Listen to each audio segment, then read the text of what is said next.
Hey, this is Scott Smith, and this is the Greats Podcast. This is part two of the Father Al, the Venerable Aloysius Schwartz podcast. This is going to be two of three episodes. I'm sorry I couldn't. This man's life is so near and dear to my heart and so interesting. I just couldn't shorten it to one episode, much less two. But I hope you'll forgive me. I think it's a very interesting episode. This second episode is really where he starts getting a lot of momentum, but because of the way the world works, not only is he gaining momentum, he's gaining bigger and bigger obstacles, overcoming bigger and bigger obstacles. And where this podcast will take us is the founding of the World Villages for Children. The third episode of this series on Father Al will take us to a great period of growth in his life, but also the period that's described by Killing Me Softly,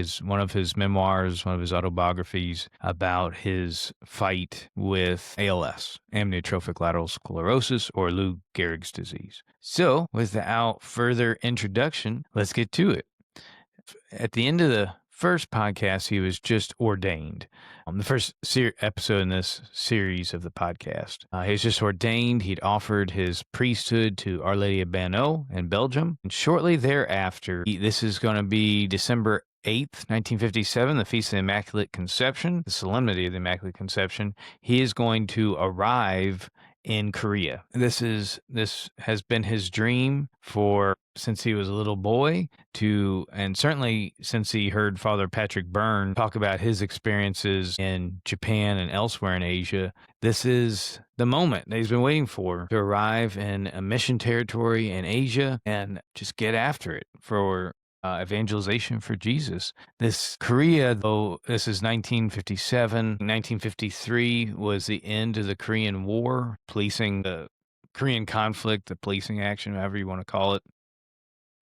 That was 1950 and 1953, and now it's 4 years later. This is still a country. This is South Korea. He's gonna do most of his initial work in Busan. This is a country that's just been obliterated by war, and the way he describes it, it's almost like an endless landscape of just mud and human waste. There's orphans, lepers, disease, homeless everywhere. So it's kind of coincidental, maybe ironic, that this is Busan that he first arrives at. My only knowledge of Busan before reading this was Train to Busan. I don't know if y'all have, maybe this is unexpected in this podcast, but the zombie movie, Train to Busan, is really, if you like zombie movies, really, really good zombie movie. And just the whole Korean people, South Korean people, have just had this explosion of great movies and art and other creative efforts. The magic, I think they're at the top of some of the best magicians in the world are Korean. And part of that begins right here with Father Al and bringing this people back from the brink. So it's an amazing story. But Train to Busan with the zombies, the first thing that Father Al sees in Busan is what he describes as a zombie boy. This boy he's climbing a mountain with what looks to be a clump of unwashed clothes on his back. Father Al, as he looks, he realizes it's a little girl that's clinging to his back, that's holding onto his back. And this is how it's described. The expression of the boy's face, it was an expression which contained all the unselfconscious, uncomplaining, unquestioning sorrow and grief of the world, Father Al described. He stared indifferently ahead of him with a passive, hurt animal look. There's going to be a point where he watches this boy just kind of slump to the ground in exhaustion. And I think even people might try and help him, give him some food, but it's like he's beyond that point. In the book, Priest and Beggar by Kevin Wells, this place is going to be described as a kingdom of broken-hearted war refugees, an endless moonscape of hopelessness, if you can imagine that. Just gray mud as far as the eye can see, without hope or much in the way at all of civilization, homes, help. It looked like the end of the world. Everywhere I looked, I could see squalor, shacks, shanties, slums, and refugees. There was a toxic scent of sewage and dying animals. rotting humans also because of leprosy. I mean, it really does resemble, I guess, in Train to Busan, that's actually the sanctuary place was Busan. I can't remember exactly, but it does resemble just an post-apocalyptic landscape. Father Al sees something like beauty in this, or at least he sees Christ in this. These multitudes were the mortified body of Christ. Quote, "It is easier to believe Jesus Christ present in an immaculate, richly ornate tabernacle," Father Al would later reflect in his book Poverty, or to believe him present in words written on clean, germ-free pages, or again to believe him present in the impressive, solemn magisterium of the church, than to believe him present in the unwashed masses of poverty-stricken humanity. He continued, "It requires faith of the deepest kind, a faith similar to that of the centurion on Calvary. The centurion looked up at the crushed figure of Christ upon the cross, a figure in whom there was neither beauty nor comeliness, and said, 'Indeed, this was the Son of God.'" So Father Al looks upon this mortified landscape and sees the beaten, broken body of Christ. There's an interesting scene where he's hungry. He goes, buys a snack from a roadside peddler, and he says, a little piece of America. It's a Babe Ruth bar. And as we've talked about in the past, his father grew up just a couple blocks away from where Babe Ruth grew up. So it's kind of a interesting note of home in faraway Asia. And, a disclaimer, Babe Ruth bar, the Baby Ruth bar, claims that there was actually a copyright fight over this back in the day. They said that this was named after a baby child and not Babe Ruth. And actually, Babe Ruth lost this copyright battle with his own name and moniker. And he started his own candy bar company, called it the Babe Ruth Bar. This is what led to the copyright fight. And he lost the fight, was unable to have his own Babe Ruth bar. Anyway, crazy. But Father Al, he buys this Babe Ruth bar, he opens it up, tears the paper back, and there's like weevils inside. Maybe he takes a bite and sees it's just full of weevils, and he, in disgust, tosses it away into the trash. And when he does, like a horde of children descend upon this candy bar to consume it. And he's getting off the train to Busan. He sees the zombie boy. He sees this incident with Babe Ruth bar, and these images remain indelible in his mind for the rest of his life. And there's going to be a second zombie child later on in this story, as he describes it, that is going to really mark a second big moment in his life. There's one more scene with poor children, I thought was interesting. He's taking the train, I guess the next train. In an instant, Father Al describes, the boys were racing down the aisles, scurrying under seats, and reaching between the legs of passengers for discarded pop bottles, scraps of food, and cigarette butts. So he's in this train, it stops for a second, and all of a sudden there's just these street children everywhere. They pushed food hungrily down their mouths, then washed it down with what remained in the pop bottles. The boys were uniformly filthy and in rags, and their eyes burned with a fierce, scared, hunted animal expression. One of the boys' faces had been beaten black and blue. Another had a running ulcer just under his nose. Another boy's face was grotesquely wrinkled and disfigured like that of an old man. When the conductor appeared in the doorway, the boys scampered out of the car in near panic, carrying their spoils with them. The whole episode had happened so quickly that it had an unreal and apocalyptic, almost nightmarish quality about it. I don't know if you're like me, this might remind you of the movie The Passion. Sorry to bring everything back to a movie or baseball. There was when Judas, after he had betrayed Christ, he was haunted and hunted by this little pack of boys, and one of the boys, his face would momentarily flick back and forth to that of a very wrinkled old man. And so I wonder if there's a connection here. If somebody actually read that passage in I know the Passion's based a lot on Blessed Anne Catherine Emmerich's visions, but I wonder if there's something there. So just to end this scene, this is the last train that he's taking. This is going to take him to Busan. If I've said otherwise before, I apologize. He has not yet arrived at Busan at this point. As he's traveling there, and the southbound train was carrying him to bridge underpasses, rat-infested alleyways, countryside gullies, and bleak state-run homes where endless lines of orphans and forsaken souls awaited him. His priesthood would center on pulling boys and girls from abuse, horror, and utter desolation. Okay, so now we finally get to Busan. One of the first things, and this is a good lesson in leadership and founding or doing anything major good for the world. First bit of luck that Father Al has as he acquires what he calls a Man Friday. So which is kind of a double entendre, because there was Man Friday and Robinson Crusoe, which spoke a different language, and there's that element of being stranded on a desert isle. There's also your Girl Friday in like 1920s, 1930s movies was like your right-hand man, but as a girl, like your right-hand secretary in those days. So Father Al finds one of those, his Man Friday, and his name's Damiano. Damiano, I think, was studying literature in college and maybe couldn't find a job. But anyway, he becomes Father Al's right-hand man and his translator, because he's also Father Al's tutor in learning the Korean language, which is some consider one of the hardest languages in the world to learn.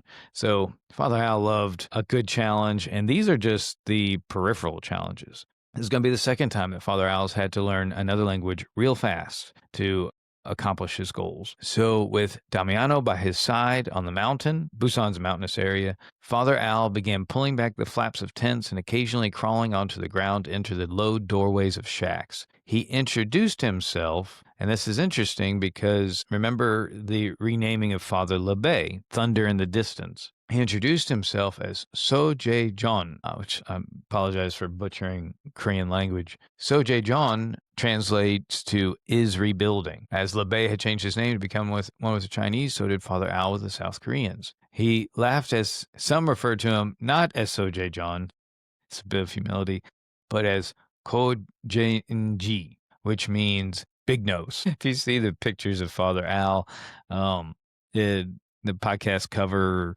just on the cover of Priest and Beggar, like right here, you can see he's got a pretty big nose. He's got an interesting face. Just his mouth is, I think here in Louisiana, my cult referred to that as a catfish mouth. He did not accomplish his great works in life through his looks, but lots of joy you can see on that face. So sorry to make this such a never-ending series of encounters with just terrible abject poverty, but the descriptions just, I feel like I have to repeat them. And for all of us to enter into the poverty that Father Al is entering into. Father Al entered a cave-like structure, which was filled with 11 boys who lived as rag pickers. Most of them were asleep on a dirt floor. Their living space, right, their entire living space for 11 boys was 12 feet long, 6 feet wide. That's like the size of a trailer, like a small U-Haul trailer. To sleep, they had to curl into odd positions to conform to that space. A day's work, Father Al learned, earned them 4 cents,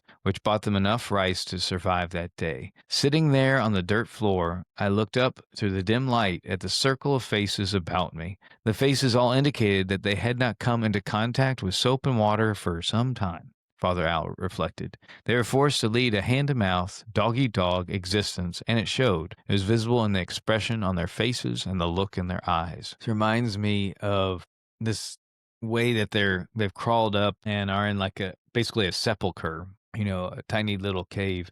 Reminds me of St. Teresa of Avila. I wrote a book on near-death experiences, and one of the reasons I was convinced that this was a book that needed to be written in the first place was because St. Teresa of Avila, one of the greats, which I'll have to do a podcast on her one day, because so many, Father Al and so many others look to St. Teresa and St. John of the Cross as their influencers, to borrow a modern term. But she had a near-death experience, and that convinced me I needed to write this book.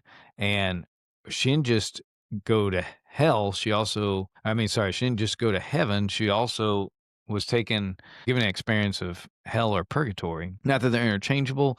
I think it was hell. It wasn't purgatory. And she entered down a long furnace tube. It wasn't a light at the end of the tunnel. It was like a dark dark, hot furnace tube that took her to a sepulcher where she was basically bound up in a tight space she could barely fit into and could never she was suffocating the whole time, never could take a full breath. And all she could breathe was these noxious burning fumes. And it feels like that's what these boys are experiencing. And note that it's just boys. There's very few girls mentioned in all this. The girls, if they were unable to fight for themselves and for food, they probably just died in the streets. Oh, it's just so sad to think about. If you ever go on a pilgrimage to Girls Town, and there's multiple girls towns in the world, but Girls Town in Chalco, in Mexico City, this reminds me of you can go to an orphanage there. A lot of the trips that go to Chalco, you start at and see Our Lady of Guadalupe, just like Father Al did on his trip to Mexico City to start Girls Town.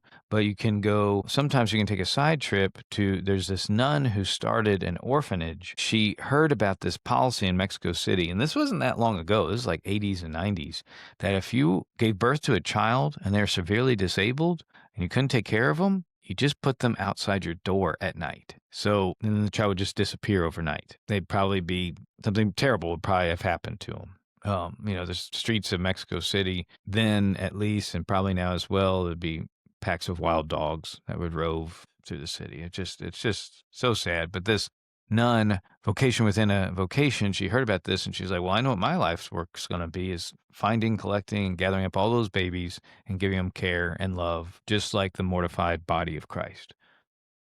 So this is the same sort of thing that's happening in Korea right now. Only it's happening not just with the severely disabled, it's happening with all children. And you see that there's a lot more boys surviving than girls. It's just a hellish landscape. So thank God that Father Al came into this and changed this. When the sun began to set, the pair, Damiano and Father Al, turned back to the city. Damiano cleared his throat and spoke a single sentence to the tired priest. Now, Sinbunim, meaning father, now, Sinbunim, you know what it is like to be poor in Korea. So hopefully this bit of the podcast is talking about the extreme poverty of Korea. Now we can all say, now we know, or at least have a glimpse or a tiny reflection of what it's like to be poor then in Korea. So when Father Al eventually founds Boys Town, there's going to be the zombie boy in his mind. There's also going to be the image of this one boy, Michael Rhee. He's more or less considered the inspiration for Boys Town. When Father Al first met him, he was dapper in clothing and cheerful. And even though he lived in a garbage dump, and this is not uncommon in the slums would be built on top of garbage dumps. I was a missionary in Kenya where they're building I think a girls' town was just recently built in Tanzania, just next door to Kenya. But I was in the Kibera slums of Kenya, and they were rough, but they were not the worst. There was a slum even worse than that was built on a garbage dump, and the people's livelihoods was taking things out of the garbage dump, reselling them, or they would take, they would somehow be able to burn the items in the dump further to make charcoal briquettes, and that would be their livelihood. Anyway, this is a real thing. This is not something that only happened 50 years ago. This is still happening. So Michael Rhee lived in one of these garbage dump slums with his mother and small family. His father had died, and his brother got what they called garbage dump neuroses. And he just kind of would sit and talk to himself all day. He couldn't do anything. It's just this garbage pit's just, your worst diseases are there, like polio, bubonic plague, this diseases that we think are eradicated in the world are not, and they can still fester in these places. Father Al paid for Michael Rhee's medical care. He got sick, but then Michael Rhee still died, and that stays with him. Father Al came to understand that the poor young man had been orphaned by humanity. He was smart. He was cheerful. If he had been born anywhere else in the world, he would have had a great life. But here, he was destined for death, early young death. Michael Rhee, just to show you how this man had the mouth of a poet, he could have gone to great things. A quote from Michael Rhee that Father Al gives us: in America, people ask themselves the question, how can I make my body thin? In Korea, people ask the question, how can I make my body fat? In America, people wake up in the morning and they ask, how can I make my life more enjoyable today?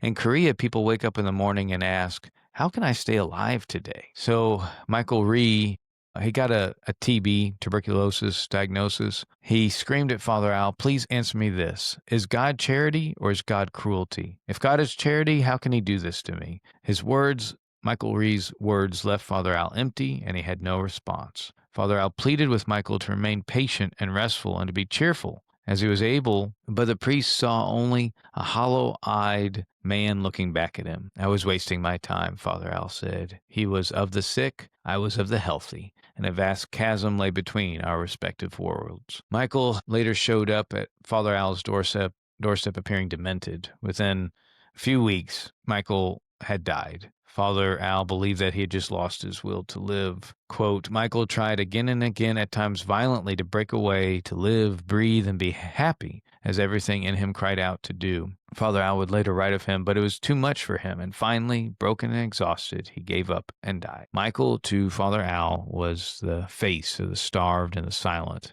of Korea. There were Michaels scattered all through Korea. They had no food, no voice. Father Al knew the poor, like Michael, were of immense eternal consequence. The needy of the earth will rise up to judge us, Father Al once prophesied, echoing St. John of the Cross. They will decide and determine who receives eternal salvation and who receives eternal damnation. That's a profound statement. Just think about that you will bear the judgment. We, not to single out you, dear listener, but I will bear the judgment of who I let starve in the world. I mean, there is the matter of proximity, especially those starving around us. We have greater responsibility for, but I mean, go out and help. Donate to World Villages for Children. Donate to Girls Town, Boys Town, so you can have some. So if that is the manner of our judgment, that you can at least lift up that donation, because this is good work. This is what I would call blue ocean for missionary work. Right? There's no challengers. Red ocean is where there's all sorts of competition. The sharks are fighting against each other. Blue ocean is wide open. This is a different kind of sharks are fighting, but for missionary work, it's a blue, wide open ocean. In South Korea, more than 1 million people had been killed by the war. 1 million deaths from the Korean War in South Korea. To Father Al, it seemed to birth just as many street orphans, as many that died in Korea in the Korean War. That many or more were birthed street orphans.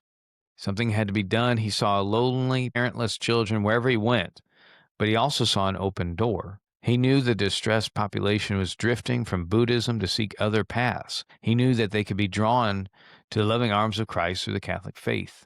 This is what I mean by blue ocean missionary work. Christ has the field to himself here, so to speak. There is simply no competition, Father Al wrote in his journals. The multitude of the poor are already naturally Christian. They accept a lifetime of sorrow without revolt of bitterness. They receive the mystery of pain and death with dignity and nobility. They await the coming of Christ's grace as the parched rice fields await the first rain of summer. These people have first right in the gospel. They are the privileged ones, the have-nots, the poor. At present, they cry for bread, and there is no one to break it for them. With this in mind, Father Al stepped into his work seeking to bring other Michael Rhees, other starving Michaels, to the everlasting bread of life.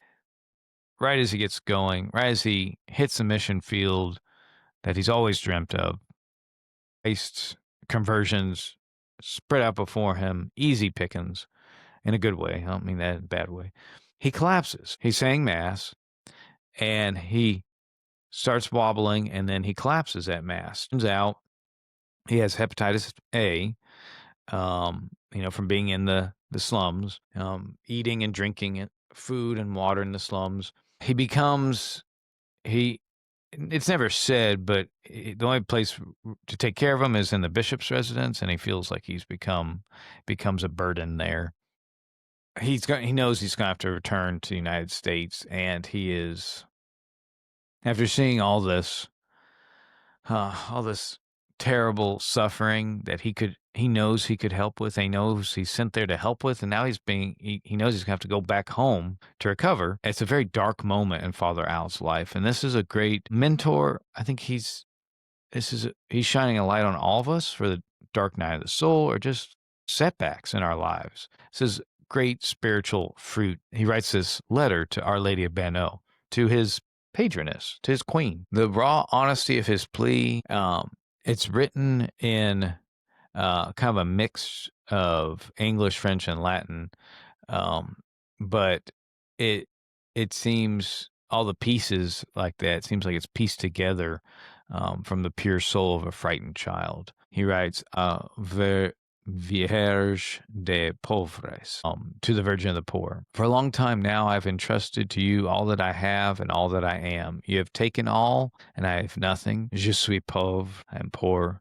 My health you have taken. My good name you have taken. I am now counted among the disobedient or psychotics or fools. I do not think I exaggerate. My country, Korea, you have torn from me. My mission vocation seems to be lost. My friends, for the most part, leave me to my own devices. Materially, I have little. Virgin of the poor, je vous remercie. Fais voulu la pauvrette et elle m'embrasse faussement. Virgin of the poor, I thank you. I wanted poverty, and it embraces me fiercely.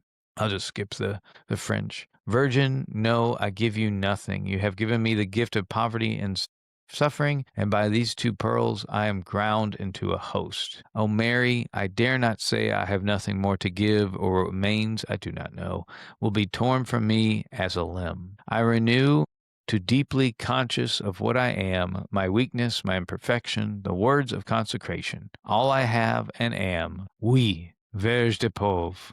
Oui, oui, yes, Virgin and poor, yes, yes. But, O Mother, have pity, I am a beggar and alone, and I am so weary, but I will risk all. Virgin of the poor, have pity on me. Look at my tears, have pity, have pity, have pity. And he signed it, Aloysius Schwartz, prêtre et pauper, priest and beggar. And that's where Kevin Wells takes the title of his book, Priest and Beggar. Amazing. So all this next part, Father Al is going to give the priest that he comes in contact with when he gets back to America.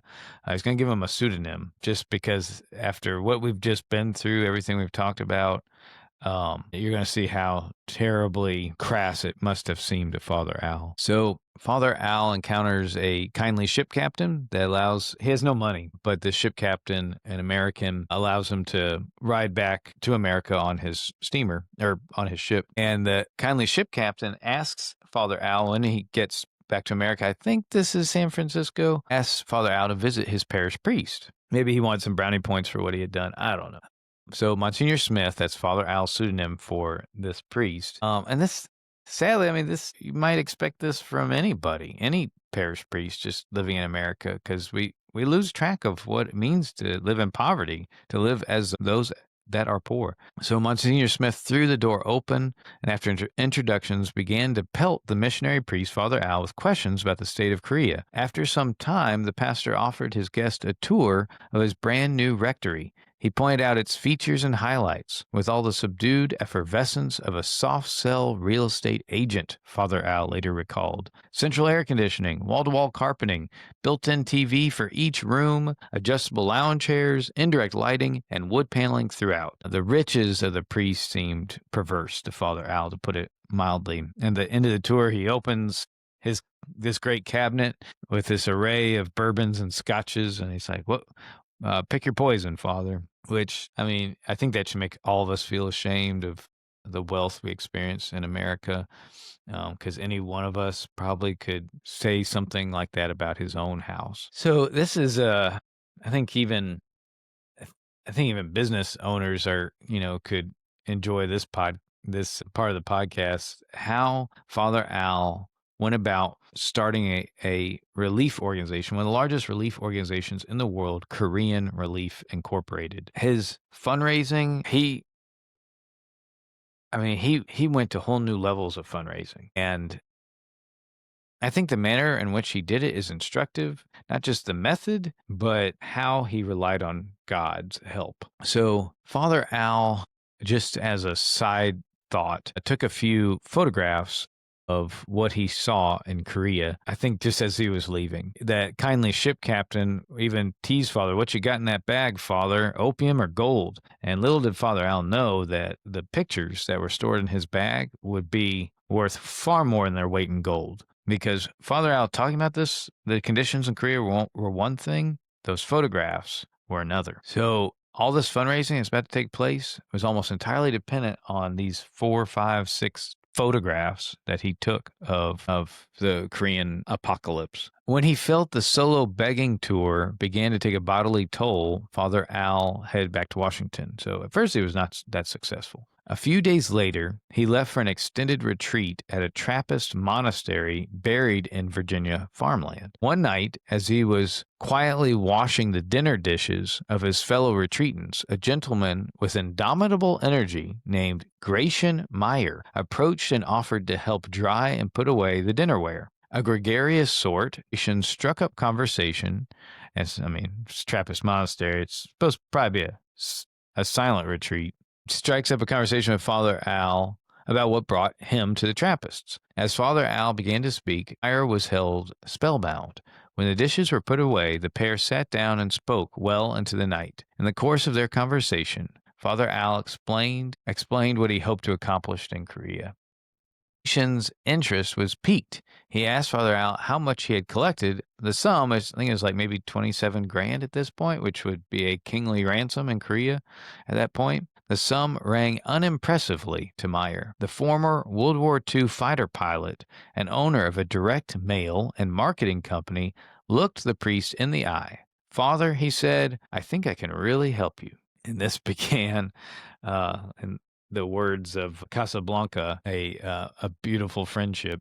Gratian told Father Al that the future of direct mail fundraising involved what he called premiums, which were inserted into appeal letters. He explained that Father Al's mailed appeals for donations should include an inexpensive rosary or a photograph of a Korean child or religious stamps or a prayer card of a Korean martyr or some such memento. Father Al rolled his eyes, but Gratian showed him the results he'd helped other firms achieve through similar approaches. Still, Father Al considered the premiums distasteful. He had seen his own results through the power of storytelling result in huge dividends fundraising.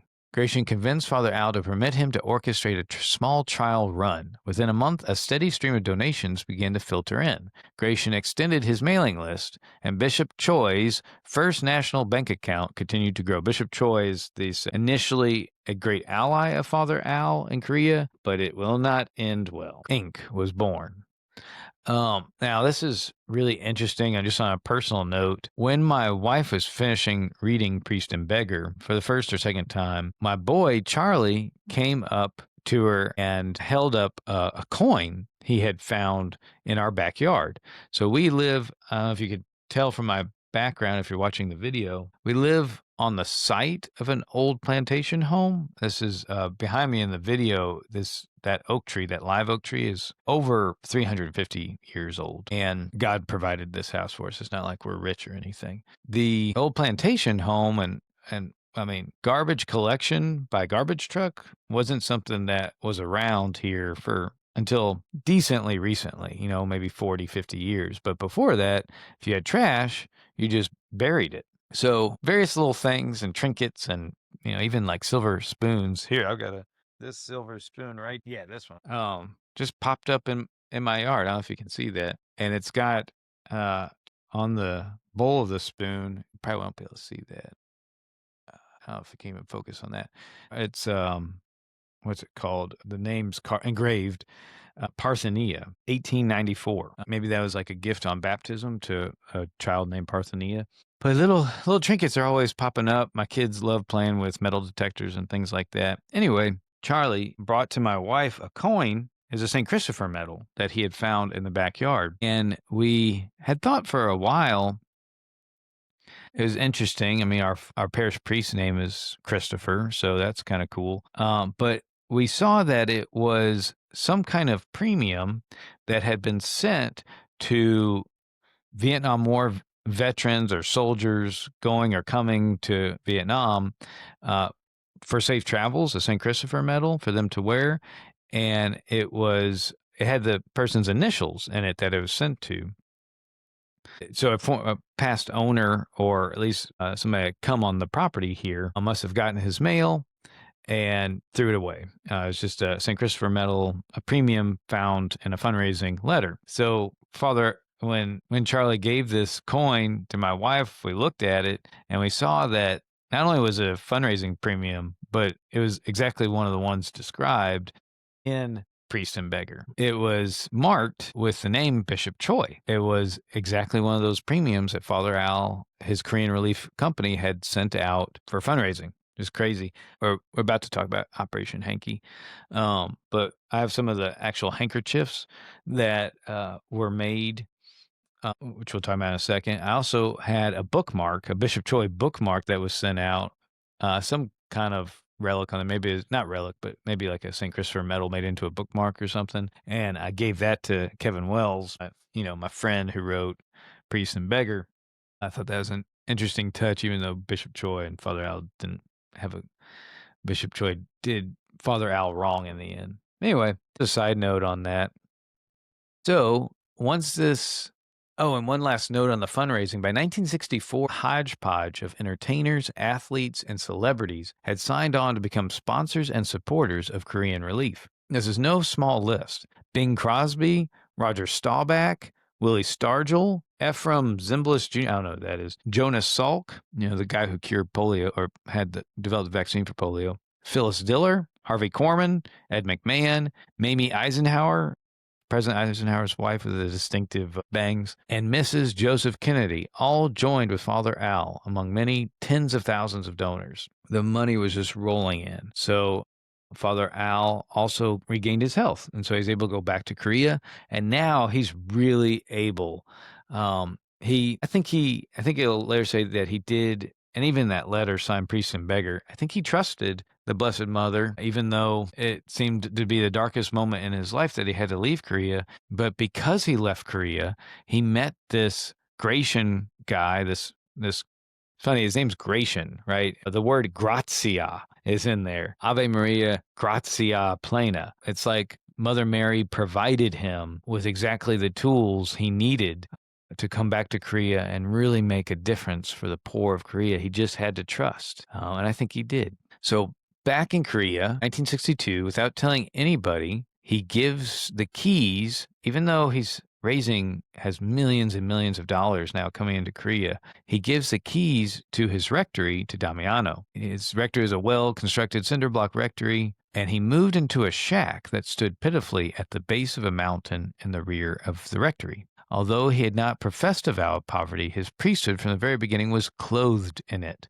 which is why his new home, which wasn't even fit for a parishioner, made sense to him. Some townsfolk mistook it for an outhouse. It lacked electricity, running water, and plumbing, with a tar-papered roof that was caving in places. But it was, Father Al thought, where Christ would have lived. The interior walls of his new one-room home were made of hardened mud, and his weather-beaten and leaky outhouse, narrower than a telephone booth, was set up 25 feet from his front door. He knew his living quarters lacked all decorum, but it was one where he could make a deeper impression on those who lived in the tombs. It was a home where his destitute parishioners would find comfort sharing a cup of tea with him.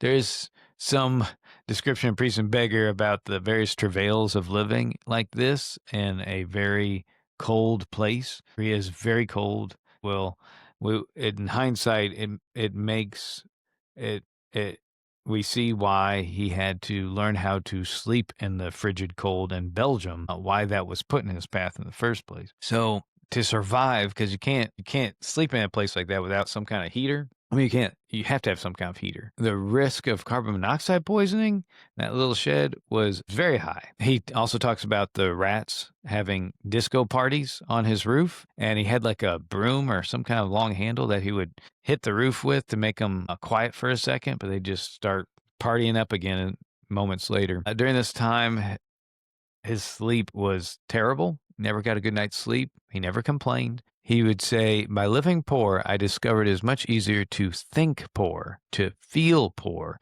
and to stay on the same wavelength as the poor. Kevin Wells describes him as the happiest missionary in the world. He told everyone, like, despite all this stuff he's going through, he told everyone that he would make little stories about his travails at night and his roommates in his one-room house. He told everyone about the uncatchable bandit that stole his roll of toilet paper from his outhouse each week. He didn't tell anyone, though, that the bleakness of the shack had become for him a remarkable paradox. The uncatchable bandit would be one of the rats. The bleakness of the shack had become for him a remarkable paradox. It had managed to warm his soul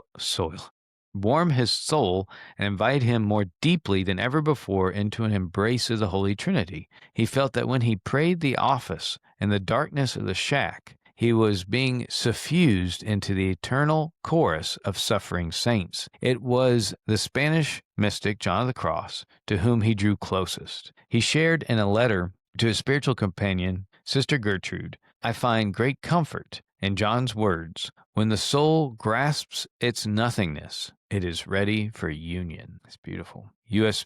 bishops. So with all this amazing fundraising going on, all this money leaving the United States, the richest country in the world, U.S. bishops are going to begin to complain that Father Al's fundraising is too successful, and he's going to get a visit. He's going to get a letter from the Vatican to cease and desist all fundraising efforts in the United States.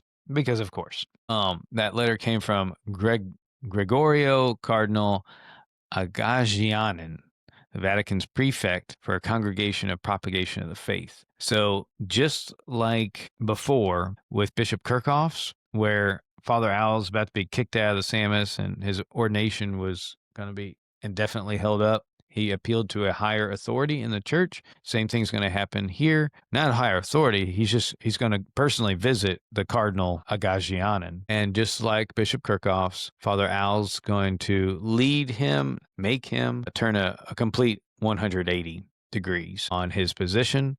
And from then on, Cardinal Agagianin is going to be a great supporter of his. Basically, the Cardinal said, okay, don't worry about it. You're not going to have any more resistance from me. Continue your fundraising. So this takes us to Operation Hankey. So now Father Al, to begin his new all-encompassing mission, basically lift at least the street children, the orphans, out of poverty in Busan. And Busan's one of the larger cities in Korea.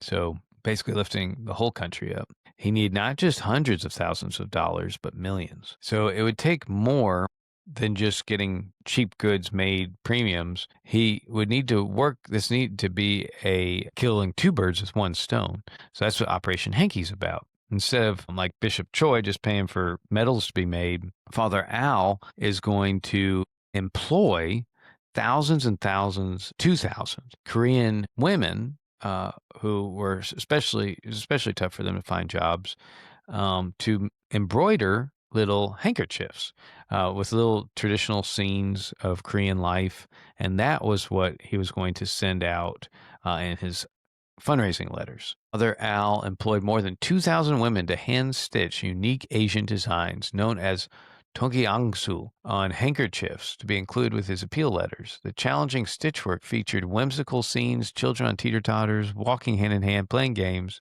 Father Al had a sense that Americans would be impacted by the old-fashioned, amateurish approach of hand-embroidered artwork. Soon, 3,500 Koreans were receiving a steady paycheck for this work. So this is raising millions of dollars, but it's also providing a steady paycheck to 3,500 people, lifting a sizable amount of people out of poverty. And it is at this point that Korean Relief becomes one of the biggest humanitarian relief services in the world. It's crazy that more people don't know about Father Al, because his accomplishments are, like the list of his accomplishments are unending. So he's now has an army of 3,500 employees and helpers. It's still not enough. He needs more people. He needs people like himself. He needs to clone himself 100, 1,000 times over if he's really going to minister to all the street children, orphans, and the poor of Korea. So what's he going to do? He's got to found a religious order. This is a great story of a founder and how he goes about it. Father Al is going to now form the Sisters of Mary. I'll probably link this in the show notes, but there's a great interview that Chris Stefanik just did with Sister Marilyn, one of the Sisters of Mary that we became friends with. She's at Girls Town in Chalco, Mexico City. She's so funny. One of my younger boys, he turned 4 just this past week. He was 3 at the time. He has a big head. Sister Marilyn would always say, because he'd fuss or be fussing about something, and she'd be like, "Big baby." She'd always call him Big Baby. She's so funny. And she's just beautiful. The light and joy that emanates, that just comes from her face, you'll see in this video, is wonderful. And this is the Sisters of Mary. They are an army. They are an army for the poor, for the Virgin of the poor, even to this day, and more so to this day. So when forming the Sisters of Mary, Father Al was inspired again by St. Vincent de Paul. We've already done an episode on Frederick Ozanam, who started the Society of St. Vincent de Paul. We're going to have to do one on St. Vincent de Paul himself, because he influenced so many people, so many greats in these past couple centuries. Anyway, St. Vincent de Paul also started a order of nuns, of the Daughters of Charity, sisters who went straight to the poor, from the poor, without college diplomas. Father Al is going to He's going to see the suffering of Korea and see an urgency that if all these women that he recruits to be in his order have to go and get a college degree before they can help him, and not only is that going to distance them from the poor, it's going to delay his efforts interminably. So he does what St. Vincent de Paul does. St. Vincent de Paul sparked Father Al's sense of the power of collaboration. De Paul saw the overwhelming need for great numbers of volunteers to help distribute food and bring warmth and Christian instruction to the poor.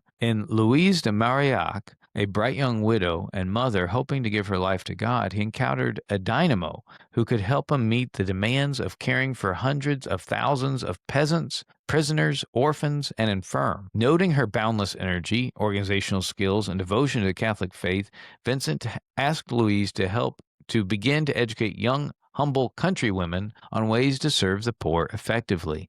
These peasant women would become the Daughters of Charity, an army of consecrated women who would spread throughout France and beyond. After they were trained and catechized, these nuns of simple stock went to orphanages, prisons, hospitals, schools, mental institutions, and battlefields, and into the far-flung homes of those worn down by poverty and isolation. By the mid-17th century, hundreds of thousands of the poor throughout France, eventually throughout all of Europe, were being helped by the heroic work of the Daughters of Charity. For Father Al, the background of these women was key. Nuns raised in poverty, he knew, would grasp its brutality more keenly than university-educated nuns. Holiness was not absorbed mainly through dissertations and classroom theory, but through doing and dying to oneself. Moreover, one born into poverty would be more eager to serve the people she saw as her own. At this point, there are 100,000 orphans in South Korea. This is a great lesson in recruiting. Father Al placed an advertisement in Korea's largest newspaper, and he was honest with them. When interviewees came, he told them they would have to awaken early each morning, brimming with energy to rub life back into the souls of street children and orphans. The vast Dickensian institutions he had so often visited had come to haunt him, and he told the applicants about these, which they likely had seen with their own eyes. He emphasized that working in his orphanage would require a stiff repudiation of soulless government care. He was blunt about the form this would take: a devotedness to prayer and abnegation, a grinding work ethic, a strong backbone, and most importantly, a desire to become a servant. They would be Martha as much as Mary. He promised the women, though, that if they did this service would stir in them a joy they had never known. He made good on all his promises. In these interviews with what would become the first Sisters of Mary, Father Al listened to their stories, and he gained an understanding of the obstacles they had overcome and of the many wounds they still carried. If you see that interview with Sister Marilyn by Chris Stefanik, you'll see what I'm talking about. Father Al sensed, though, that the work of removing orphans' wounds would help to heal their own. He had found his first small brigade of the de Mariacs. And so the Maria Way, in English, the Sisters of Mary, Maria Way, was born under the patronage of the Virgin of the Poor. The day was August 15th, the Feast of the Assumption, 1964. He chose 12 women, all of which were in their 20s, and together they would set out, like the apostles, to fundamentally change the lives of hundreds of thousands of the poor in South Korea. One of the special charisms of the Sisters of Mary was with them from the beginning. The Sisters of Mary's aspirants, postulants, novices, and professed sisters lived in an assortment of tiny homes where they slept on mats and prayed in a chapel without pews, kneelers, or chairs. They made, after just a year of training, they made promises of poverty, chastity, and obedience, and lifelong dedication to serve the poor. They spent, and still spend, I think, at least 3 hours of prayer. The remainder of it's in backbreaking service. They often had smiling young orphans strapped to their backs. Should call to mind that zombie boy with that bag of tattered clothes on his back, which turned out to be a girl, versus the sickly girl on the back of the boy Father Al had seen on his first day in Korea. Father Al has a team of willing religious sisters, which by 1968 had grown to more than 60 in number. From 1964 1968, they went from 12 to 60. And they're still growing. He wrote, so this is their charism I mentioned a second ago. He wrote of their desperate need for what he called mother sisters. Of all the poor, helpless, and destitute people in Korea, the poorest, the most helpless, and the most destitute is the orphan child. Not only does the orphan child lack the physical and material necessities of life, but what is more, he also lacks the spiritual and psychological requisites of a full life, namely a mother's love and the warmth of a family. So you can feed an orphan, you can clothe an orphan, you can heal an orphan, but you can't make an orphan into a full-fledged person without a family.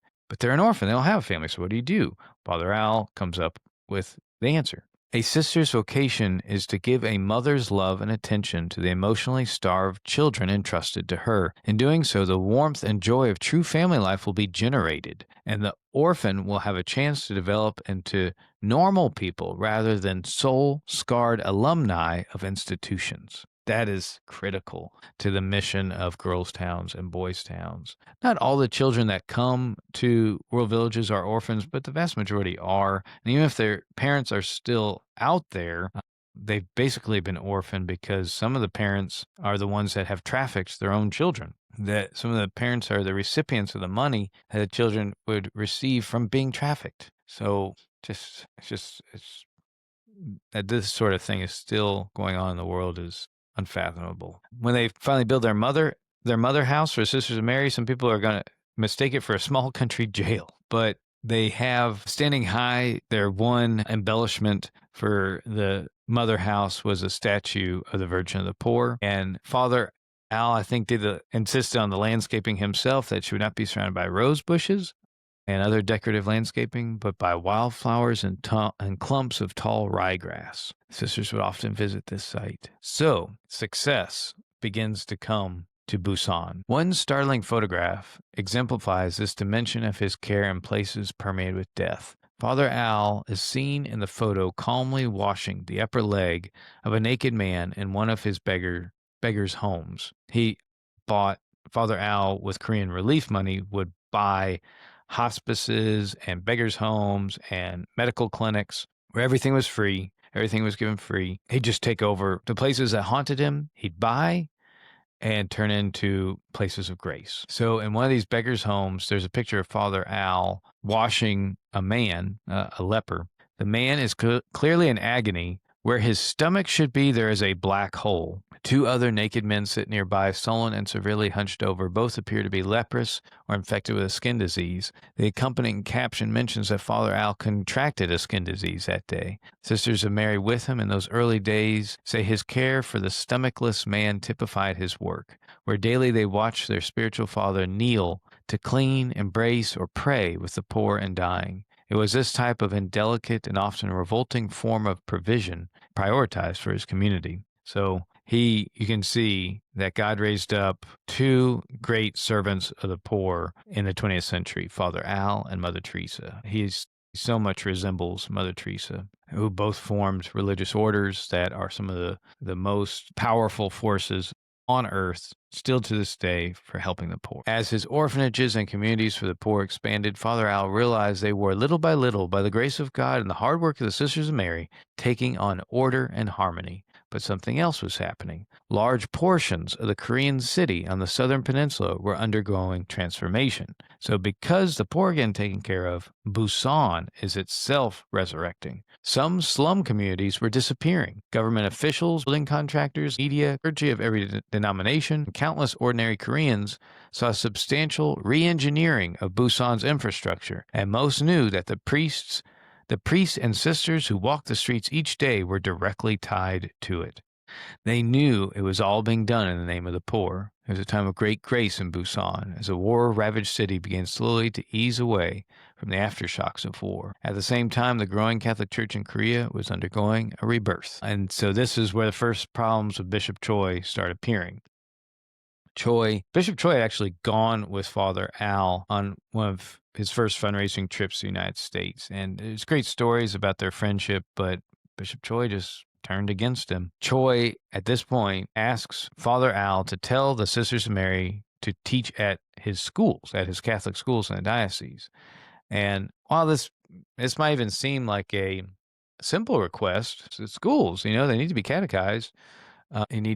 The children that be lifting out of poverty, you need to teach them. But this greatly offends Father Al, and when he refuses, because he believes that the mission of the Sisters of Mary is so critical that if they are going to become teachers, they have to go off and get their degrees and be completely opposite of what he intended for the Sisters of Mary. And this also reminds him, just as the Maryknolls tried to force Father Al behind a desk to do administration work because he was so gifted, reminds me of the same thing he had to go through to search through orders to find true, authentic poverty, service to the poor. Same thing as they're trying to do to his Sisters of Mary, and he is very upset about this.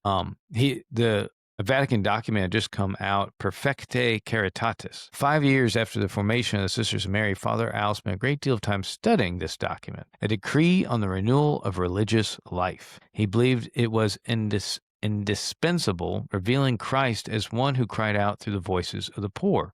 The church was in desperate need of witnesses willing to endure torment and persecution in proclaiming the gospel throughout the globe.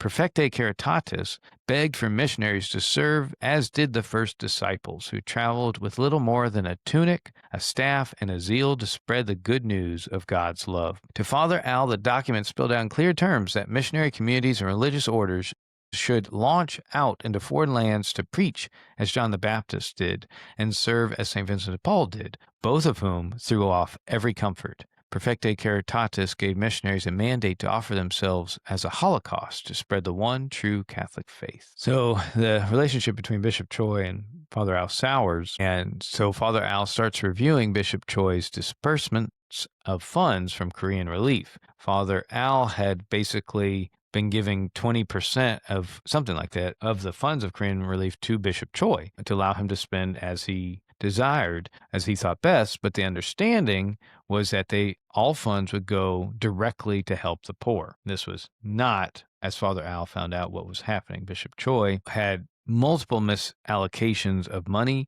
The bishop had bought a lot of things like real estate that they were using to generate income for the diocese, but some of the money even went to Bishop Choi's family for medical care. It was not what they had agreed on, and they split. Father Al cut off all funds to Bishop Choi from Korean relief, and Bishop Choi, there's I think a line in Priest and Beggar where you could hear the howling of anger of Bishop Choi across Busan, but that was it. So there's more about their relationship, and some even the next episode in this series, this 3-part series. Bishop Choi is going to eventually be asked by the Cardinal of Korea to endorse Father Al to become a Monsignor. Not that Father Al wanted to become a Monsignor, but anyway, the Cardinal was bent on this, and you'll see how that goes. So there's that battle of Bishop Choi. The final battle that we'll talk about today in this episode is with the Kingpin, which I love. I love all this because the Kingpin, it's just a perfect comic book villain. Father Al is like Daredevil in the comics, and you have this huge man. His name is Lee Soon-young. Perfect villain for Father Al. He's described as being shaped like a bulldozer and just the head of a mafia syndicate, just like the Kingpin in the Marvel comics. The things this man did were, you'd think just reading this that he was a fictional villain, but he was very much real. He had an army of lepers, thugs, and ex-convicts that he had been trusted to take care of by the city of Busan, and said he made him into his own personal army that patrolled the place that's kind of the battleground here. He has an asylum of 1,200 orphans, and there's gonna stagger out of one of these asylums, the second zombie that Father Al is going to describe in Korea, a little girl, a skeletal that had just been severely malnourished, beaten, and likely all the girls in this asylum had been molested.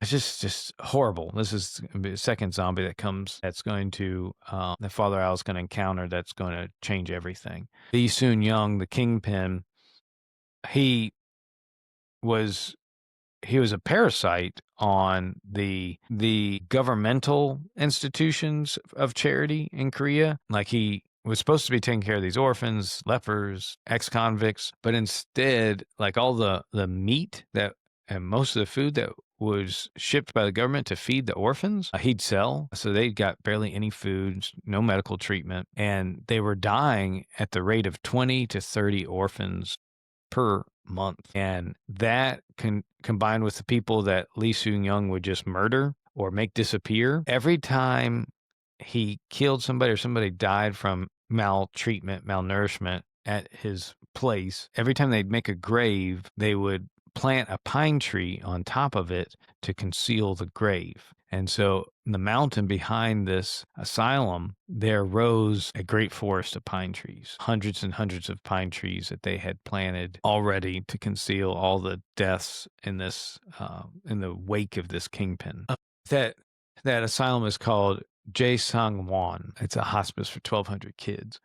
700 pine trees. Look at my notes. So this skeletal girl staggers out of Jae-sang-won, and here's some of the Father Al's descriptions of this. He's just haunted by this image. I'll never forget the pathetic look of resignation in her eyes. No attempt had been made to treat her or help her in any way. This little girl helped me make up my mind. I felt I should do something to help these people. They were my neighbors. They were right next door to me, and as such, they reminded me of Lazarus at the rich man's door. However, these people, unlike Lazarus, did not even have a dog to lick their sores and relieve their pain. They were utterly abandoned. Father Al knew it was time to act. St. Ambrose has said, if you meet a beggar dying of hunger in the street and you refuse him food, you have in effect killed him. Father Al reflected. We had similar moral feelings towards the children detained at Jae-sang-won. We were in a position to help them. If we refused, turned our backs, or walked away from them, we in effect would be killing them, and in a sense be guilty of murder. He crossed the street and Father Al crossed the street because he had bought a beggar's hospice across the street, and that's where this girl came stumbling into,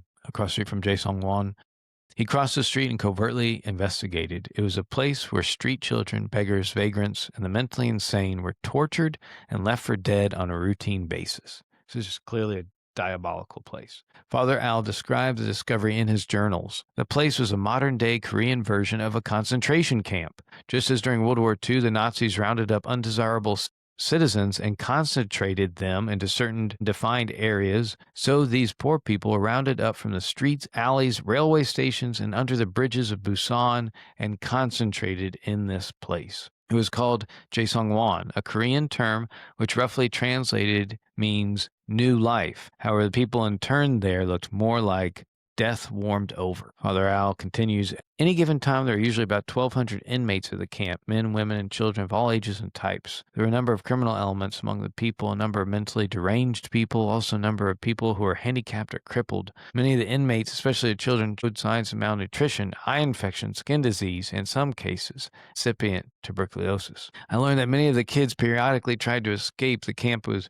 ringed by guards at night, never a good sign. And it required enormous courage on the part of the kids to attempt to break out. If they got caught, the kids were severely beaten or tortured. Lit cigarettes were applied to the soles of their feet, or else the soles of their feet were beaten with a heavy wooden stick. A number of the kids ended up with deformed limbs as a result of such abuse. As can be imagined, there were not only a number of serious injuries, but deaths as well among the inmates. I later learned that many of the women and girls were molested by the guards and by those in charge. So, Father Al has an inspiration. He knows that Lee Soon Young is driven by money. So he's like, well, fine, I will pay the ransom. Father Al offers to buy the place for $750,000 from Lee Soon Young. The Kingpin accepts this, but then at the last minute, he asks for renegotiation.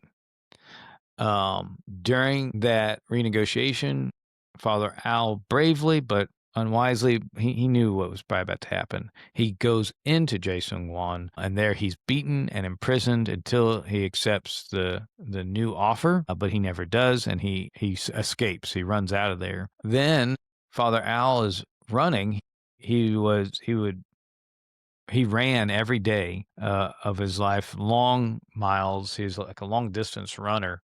And he would describe this as being a great time for him to think and to clear his thoughts, and great ideas would come to him in the clarity of running. That the running and the overcoming of obstacles as a runner would mirror the overcoming of obstacles in his mind and the world. And so it's a great exercise, literally, for him, spiritual exercise. The Kingpin, Lee Soon Young, runs Father Al down in his car, and they're wrestling. Father Al knows he can't out-wrestle this guy. He outweighs him probably by 200 pounds, but he's faster. Father Al's much faster than the Kingpin, and he runs away. At this point, they try to get Lee Soon Young arrested. I mean, he's got most of the cops on the take, but Father Al appeals to the president of South Korea this first time and again, and Lee Soon Young is put in prison just for a couple weeks. And Father Al will later find out that Bishop Choi is one of the ones who helped him get out of prison, just to show you how much Bishop Choi and Father Al's relationship has soured. And it's at this point that the Kingpin's reign of terror really begins. Things get really bad. They try to beat up not only Father Al again and his kids and those under his care, but also Sisters of Mary. Don't mess with the Sisters of Mary. Sisters of Mary then go into the streets and collect over 100,000 signatures attesting to Lee Soon Young's violence and asking for governmental help. The president of Korea then undertakes a undercover investigation because he had gotten out of prison the first time on a technicality, so he's going to get really good evidence this time, and the Kingpin is finally put away for a long time. I think the book later says that Kingpin will get out of prison at some point, but his power has been broken, and he dies some obscure death. So, with the Kingpin defeated, Father Al, there's just this beautiful scene. Father Al is able to take over Jae Sung Won, and that becomes more or less the first boys' town and girls' town, the first world village for children. Just a coda on that story. People wonder why Father Al had to carry out a lonely fight against Big Daddy for 5 years with only the help of the valiant Sisters of Mary and a few staff members, and without any help from the church, Damiano wrote. In Poverty, Sign of Our Times, Father Al writes, he made these suggestions to missionary priests. Do not seek peace at any price, right? He's referring to Neville Chamberlain, Peace in Our Time. Just give Hitler whatever he wants and he'll go away and play nice. No, that doesn't work. Do not seek peace at any price. For fear of rocking the boat, do not remain silent about injustice to the poor, even if the injustice is committed by the powers that are in the church. Christ came to cast fire on the earth, and the fire of which he speaks is primarily justice. This is a beautiful scene. When the city closed, Jae Sung Won, a most beautiful event unfolded. Hundreds of wobbly-kneed boys and girls were led by the Sisters of Mary from their Valley of Tears to the Beggar's Hospice across the street, a place that orphans had always peeked out through their window to see as a humble castle at the top of a hill. No one knew it at the time, but the zigzagging line of children making their way to the hospice became the dawn of perhaps the greatest movement of orphan care in the history of the world. That is a powerful line. That zigzagging line of children escaping Jae Sung-won became the beginning, first the falling of small stones that starts an avalanche, as Gandalf would say. It became the greatest movement of orphan care in the history of the world. Father Al suddenly found himself the custodian of more than 700 boys and more than 100 girls. That summer marked the beginning of Father Al's Boys Town and Girls Town programs for the once jailed teenage children. It began the moment the first sister knelt down to take a broken child into her arms. Oh, you can just see that scene. Beautiful scene. As the sisters made room for the girls in one of their orphanages, Father Al lodged the boys in his newly constructed Amadong Middle School. This would mark the beginning of the first unofficial Boys Town and Girls Town, a name likely inspired by Father Flanagan's famous Boys Town community outside of Omaha, Nebraska. If you're ever wondering, wait, which Boys Town are we talking about? Father Flanagan had one boys town. That name inspired the multiple boys towns and girls towns across the world of Father Al. It's funny because I think Father Flanagan and Father Al now both have a Voyage comic. I helped, Kevin Wells and I worked with Voyage Comics to create a Father Al comic book. I think their depiction of the Kingpin is really good because he's a perfect comic villain. And because Father Al, read the Boy Commandos, so I'll put the links to all that in the show notes too if you want to. I think it's awesome if you want to buy your local Catholic school a set of comics about Father Al. That would be awesome, and I'll give you the link to figure out how you can do that. Later that fall, he purchased nearby land and broke ground for the first official boys' town. Schwartz worked closely with the builder and the architect, instructing them to include a chapel, classrooms, dormitories, a gymnasium, a cafeteria, a large in-ground swimming